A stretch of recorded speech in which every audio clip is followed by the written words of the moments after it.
3. Jelaskan tentang perbedaan antara struktur percabangan if tunggal, if bersarang, nested if ya, dan if else if dalam pemrograman. Kapan situasi yang tepat untuk menggunakan masing-masing bentuk ini?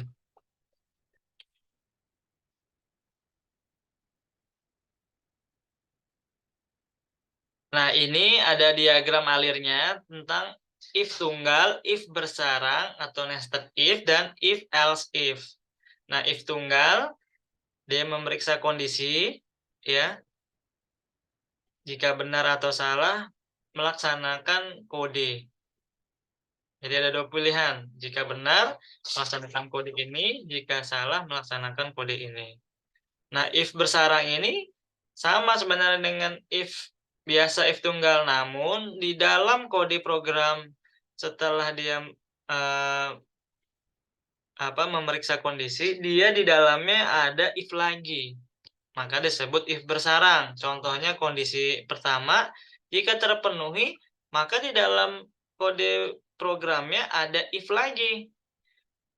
Nah, ada if lagi. Dia memeriksa kondisi yang kedua, menjalankan program lagi. Dan ini bisa seterusnya. Jadi sebutannya if bersarang.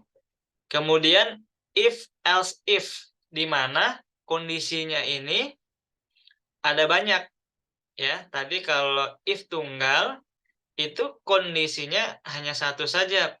Namun jika if else if, dia kondisi yang dipersyaratkannya ada banyak yang akan dicek. Bisa lebih dari satu, bisa 2 ataupun 3. Namun kode yang dijalankan hanya satu saja. Jadi jika terpenuhi kondisi satu ini, maka ini yang dijalankan. Kalau ini yang terpenuhi, maka ini yang dijalankan. Kalau ini, maka ini yang dijalankan. Nah, ini contoh penggunaannya dalam bahasa pemrograman PHP. Ini if tunggal. Jadi nilainya 80. Nah, jika dia lebih dari 70, maka akan tampilkan data selamat Anda lulus. Nah, ini contoh if bersarang. Nah, ini tidak hanya menanyakan nilai ya, nilainya lebih dari 80.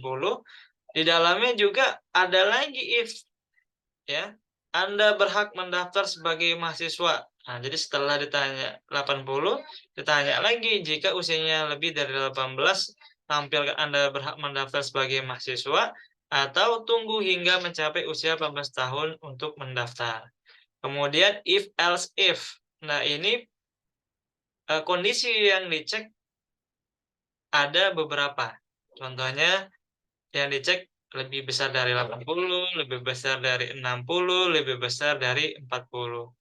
Dan jika tidak semua memenuhi, maka else ini yang akan dieksekusi programnya.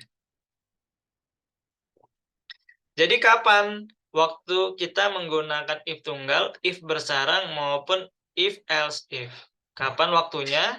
Ketika kita hanya membutuhkan satu pertanyaan atau kondisi yang ingin kita cari, maka kita gunakan if tunggal, ya. Apabila kita setelah ada kondisi yang ingin kita cek, di dalam kondisi itu kita cek lagi kondisi berikutnya. Nah, kita menggunakan if bersarang.